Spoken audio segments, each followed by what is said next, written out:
आजकल ऑनेस्टली एक चीज बहुत कॉमन हो गई है। लोग ऑनलाइन पैसे अर्न करने के नए नए तरीके एक्सप्लोर कर रहे हैं। ज्यादातर लोग सिर्फ अर्निंग पर फोकस करते हैं, फाइनेंशियल अंडरस्टैंडिंग पर नहीं। और ऑनेस्टली ये प्रॉब्लम बहुत कॉमन है। कई बार लोग किसी भी ट्रेंड को देखकर डायरेक्टली उसमें जंप कर देते हैं, बिना प्रॉपरली समझे कि चीज एक्चुअली वर्क कैसे करती है।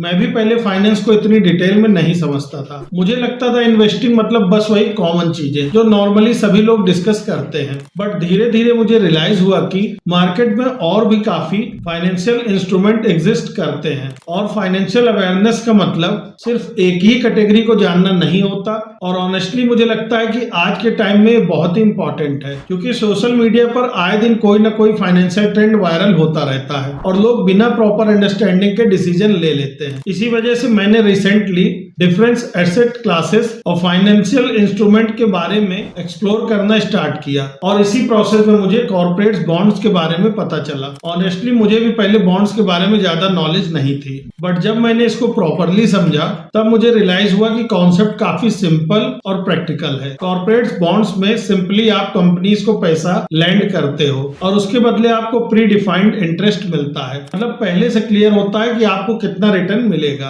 और कितने समय बाद आपका प्रिंसिपल अमाउंट वापस आएगा। इसी क्लियरिटी की वजह से मुझे ये इन्वेस्टमेंट ऑप्शन काफी इंटरेस्टिंग लगा। और इसी प्रोसेस में मुझे विंट वेल्थ के बारे में पता चला। विंट वेल्थ एक सेबी रजिस्टर्ड ब्रोकर प्लेटफॉर्म है जहां पर आप फिक्स रिटर्न बॉन्ड्स एक्सप्लोर कर सकते हो। सिंपल लैंग्वेज में समझाऊं तो इन्वेस्ट करते समय आपको पहले ही पता होता है कि क्या है और रीपेमेंट स्ट्रक्चर कैसे वर्क करेगा। और ये बॉन्ड्स मोस्टली BBB से लेकर AA रेटेड कंपनीज के होते हैं। पहले ऐसे इन्वेस्टमेंट ऑप्शन रिटेल इन्वेस्टर के लिए इजिली एसेसेबल नहीं थे, क्योंकि मिनिमम इन्वेस्टमेंट अमाउंट काफी हाई होता था। कंपैरेटिवली स्मॉल अमाउंट से भी स्टार्ट करना पॉसिबल हो गया है। प्रोसेस भी काफी सिंपल है। आप UPI या नेट बैंकिंग से इन्वेस्ट कर सकते हो और प्लेटफॉर्म पर रीपेमेंट शेड्यूल और इन्वेस्टमेंट डिटेल इजिली ट्रैक कर सकते हो, जो ओवरऑल एक्सपीरियंस को ट्रांसपेरेंट बनाता है। एक और इंटरेस्टिंग चीज मुझे ये लगी कि विंट वेल्थ हर लिस्टेड बॉन्ड में अपना 2% भी इन्वेस्ट करता है, जो ट्रस्ट और कॉन्फिडेंस को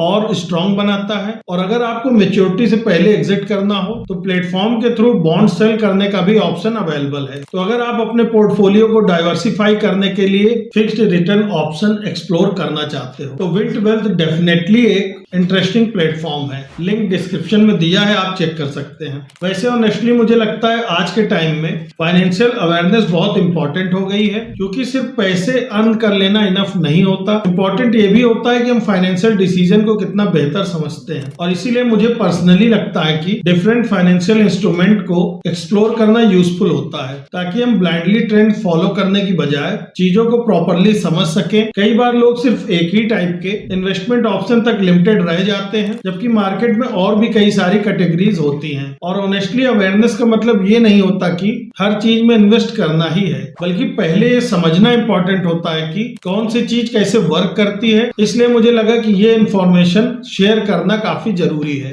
बिकॉज बहुत लोगों को कॉर्पोरेट बॉन्ड्स और इस टाइप के फाइनेंशियल इंस्ट्रूमेंट के बारे में प्रॉपर अवेयरनेस ही नहीं होती। बाकी किसी भी प्रकार के इन्वेस्टमेंट डिसीजन के पहले प्रॉपर रिसर्च करना इंपॉर्टेंट होता है, क्योंकि हर इन्वेस्टमेंट का अपना स्ट्रक्चर और रिस्क होता है। इसलिए डिटेल और डॉक्यूमेंट्स प्रॉपरली रीड करने चाहिए। वंस अगेन, अगर आप कॉर्पोरेट्स बॉन्ड्स और डिफरेंस फाइनेंशियल इंस्ट्रूमेंट के बारे में एक्सप्लोर करना चाहते हो तो आप विंट वेल्थ ऐप चेकआउट कर सकते हो। लिंक डिस्क्रिप्शन और कमेंट बॉक्स में मिल जाएगा। Fixed returns do not constitute guaranteed or assured returns. Investments in corporate debt securities, municipal debt securities, and securitized debt instruments are subject to credit risks, market risks, and default risks, including delay and/or default in payment.